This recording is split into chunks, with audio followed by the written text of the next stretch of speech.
Olá pessoal, tudo bem? Aqui é o professor Kleber, mais uma videoaula, né?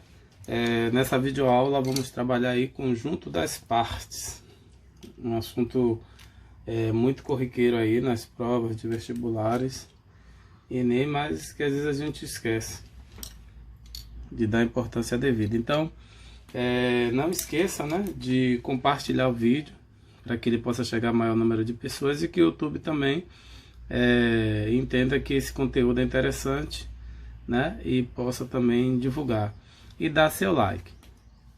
Então vamos lá, né? Chama-se conjunto das partes de um conjunto A, que se indica por P de A o conjunto dos elementos, né, o conjunto cujos elementos são todos os subconjuntos de A. Então o que é que eu estou tentando dizer com isso? Eu estou dizendo a vocês que lembra quando a gente definiu o subconjunto?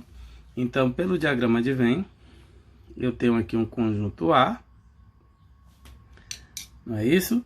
E aqui eu tenho o subconjunto de A, que eu vou chamar o meu A', né? Então, o subconjunto de A nada mais é do que os elementos, né, que fazem parte lá de A, né, que está contido em A.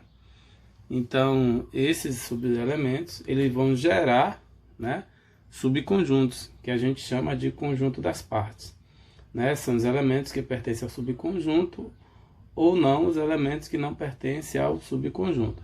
É como se a gente estivesse fazendo uma probabilidade para ver todos os subconjuntos desse elemento. Então, vamos a um exemplo para vocês entenderem. Eu tenho aqui, ó, o conjunto A, né, com as letras X, Y e Z. Então, para fazer todos esses subconjuntos, né, que é o subconjunto das partes, eu teria que listar todos. Então, primeiro é lembrar da propriedade, que todo conjunto é subconjunto dele mesmo. Então, eu teria aqui o subconjunto, que eu vou chamar aqui de A', que seria X, Y e Z. Qual seria o outro subconjunto, galera? X e Y, X e Z. Tem mais? Muito bem. Y e Z. Depois de Y e Z, eu tenho o subconjunto X, o subconjunto Y, o subconjunto Z e o não menos importante, que é o conjunto vazio. Dando um total de quantos subconjuntos? 1, 2, 3, 4, 5, 6, 7, 8. 8 subconjuntos. Né? Então esse daqui seria todos os subconjuntos das partes. Então eu teria o subconjunto com 3 elementos, não é isso? Esses daqui com 2 e aqui com 1 elemento. E o conjunto com 0 elemento, que é o elemento vazio. Então teria 1, 3, 3 e 1, né? Então daria aí 8 elementos aí do conjunto das partes. Aí quando eu falo disso, existe uma propriedade aqui dentro do conjunto das partes, que ela fala justamente o seguinte. Ele diz, se um subconjunto A possui N elementos, então a parte de A possui 2 elevado a N, onde N é a quantidade de elementos. Aí você pergunta, professor, como assim? Você lembra que a gente tinha aí um conjunto com 3 elementos? E aí a gente contou aqui e viu que daria 8. Então, se você pegar 2 elevado à terceira, né? Lembra de potência? Isso é 2 vezes 2 vezes 2. Esse expoente aqui diz a quantidade que essa base vai ser multiplicada por ela mesma. Então, 2 vezes 2, 4. 4 vezes 2, 8. Então, você vai ter aí 8 subconjuntos das partes, né? Então, você consegue fazer vários exemplos usando essa propriedade.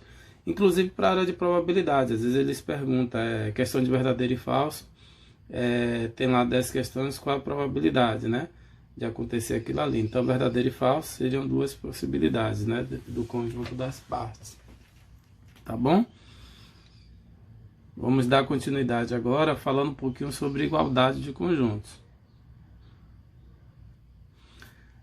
Já na igualdade de conjuntos, ele diz o seguinte: dois conjuntos A e B são iguais se e somente se A estiver contido em B e B estiver contido em A, né? Então, essa é a propriedade da igualdade de conjuntos. Ele está lhe dizendo que dois conjuntos serão iguais se somente se A estiver contido em B e B estiver contido em A. Então, eles serão iguais.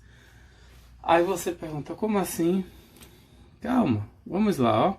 Quando a gente pega o exemplo aqui, ó, de dois conjuntos, percebe que você tem os elementos 1, 2, 3 e 4. Aqui você tem 4, 3, 2 e 1. Então esses conjuntos são iguais, independente da ordem dos elementos. Eles poderiam estar bagunçados aqui, ó. Poderia vir 3, 2, 1 e 4, né? Então é como se você tivesse aqui o diagrama de Venn de um conjunto A igual a um conjunto B, porque eles têm o mesmo elemento. Aqui a gente tem aqui o exemplo 2, ó, C, né? Aí, além do exemplo 2 aqui que eu estava falando, tem aqui o exemplo 3, né? Que é o conjunto vazio, porque o conjunto vazio é igual ao próprio vazio, né?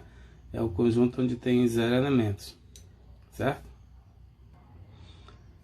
Trabalhando aqui um exemplo, né? Ele quer que determine os valores de x e y, sabendo que esses dois conjuntos são iguais. Então, se você pega aqui, ó, você tem o número 1, 2, né? E aqui você tem o número 3, 2. Então, x aqui, quem que tá faltando para esse conjunto aqui ser igual de cá?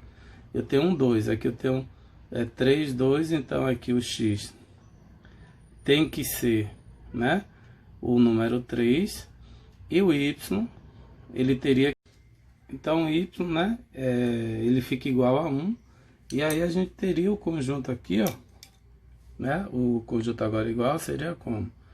Os elementos 1, 2 e 3 igual a 3, não é isso? 2 seria 1 no caso, né? Investir mais não tem problema. 3, 2 e 1. Então esses conjuntos aqui eles são realmente iguais, né? Porque todos os elementos que tem no primeiro são os elementos que tem no segundo, tá bom? Espero que vocês tenham gostado do vídeo. Não esqueça de compartilhar e até a próxima. Né? Nos próximos vídeos aí eu trarei atividades aí relacionadas a esse e a outros conteúdos que a gente vai abordar aqui sobre conjuntos, tá bom? Tchau, tchau, hein? Não esqueça de dar o like, hein? Tchau, fica com Deus.